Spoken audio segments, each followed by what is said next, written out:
Hello മക്കളെ, welcome back to CMS creations. നമ്മൾ നോക്കാൻ പോകുന്നത് ക്ലാസ് 9 ചാപ്റ്റർ 1 നമ്പർ സിസ്റ്റം എന്ന് പറയുന്ന ചാപ്റ്ററിലെ എക്സൈസ് 1.5 ക്വസ്റ്റ്യൻ നമ്പർ 1 ആണ്. നമുക്കിവിടെ കുറച്ച് ക്വസ്റ്റ്യൻസുകൾ തന്നിട്ടുണ്ട്, അത് ഫൈൻഡ് ചെയ്യാനാണ് പറഞ്ഞിട്ടുള്ളത്. സോ ഫസ്റ്റ് വണ് 64^1/2 എന്നാണ്. 64^1/2 എന്നാണ്. നമുക്ക് ഈ 64നെ വേറൊരു രീതിയിലോട്ട് മാറ്റാൻ പറ്റും അല്ലേ. 64 ഇപ്പോൾ ഡിനോമിനേറ്ററിൽ 2 ആണല്ലോ. നമ്മൾ ഇവിടുത്തെ പവറിൽ ഡിനോമിനേറ്ററിൽ 2 ആണ്. അപ്പോൾ 64നെ എന്തിൻ്റെങ്കിലും സ്ക്വയർ ആക്കിയിട്ട് എഴുതാൻ പറ്റൂലേ? 8ൻ്റെ സ്ക്വയർ ആണ്. സോ 8 സ്ക്വയർ എന്ന് നമ്മൾ 64നെ എഴുതി, അതിൻ്റെ ഹോൾ റേസ് ടു 4. ഇപ്പോൾ ഈ കണ്ടന്റ് അല്ലെങ്കിൽ ഈ നമ്പർ ഇപ്പോൾ കിടക്കുന്നത് a⁻m² എന്ന ഫോർമാറ്റിലാണ്. എന്താണ് a⁻m² എന്ന് പറഞ്ഞു കഴിഞ്ഞാൽ a⁻mn ആണ്. അപ്പോൾ ഇത് രണ്ടും മൾട്ടിപ്ലൈ ചെയ്യാം. ഓക്കെ, അപ്പോൾ 8^2 × 1/2 എന്ന് വരും. എന്താണ് 2 × 1/2? 2 × 1 2 ആണ്. അപ്പോൾ 2/2. 2/2 എന്ന് പറഞ്ഞാൽ 1 ആണ്. അപ്പോൾ 8^1 എത്രയാ? 8. അപ്പോൾ 64^1/2 എന്ന് പറഞ്ഞു കഴിഞ്ഞാൽ 8 ആണ്. ഓക്കെ, ഇവിടെ വേറൊരു ഐഡന്റിറ്റിയും കൂടി ഉണ്ട്.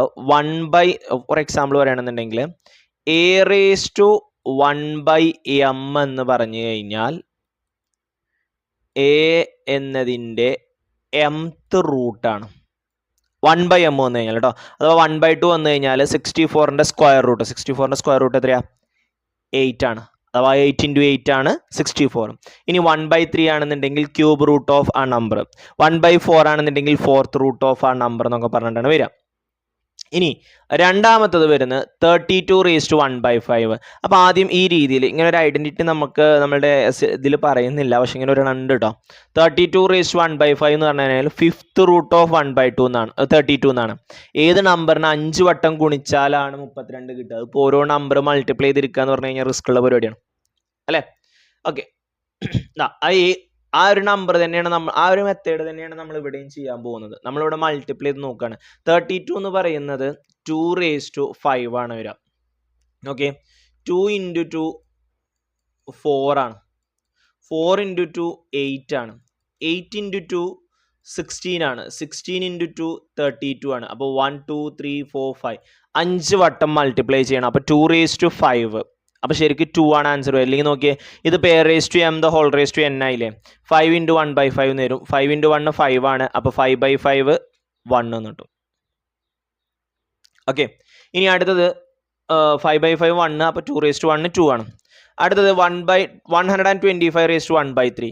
ഏത് നമ്പറിന് 3 വട്ടം ഗുണിച്ചാലാണ് നമുക്ക് എന്ത് കിട്ടുക? 125 കിട്ടുക. 5നെ മൾട്ടിപ്ലൈ ചെയ്താലാണ് കിട്ടുക. 5 × 5 25 ആണ്. 25 × 5 125 ആണ്. അപ്പോൾ അത് 5³ എന്ന് വരും. ഇപ്പം നമ്മൾ നേരത്തെ ഐഡന്റിറ്റി ചെയ്താൽ a⁻m × a⁻n എന്താ? a⁻mn ആണ്. അപ്പോൾ 3 × 1/3. 3 × 3 3 ആണ്. 3/3. 3/3 എന്ന് പറഞ്ഞാൽ 1 ആണ്. 5^1 5. ഓക്കെ.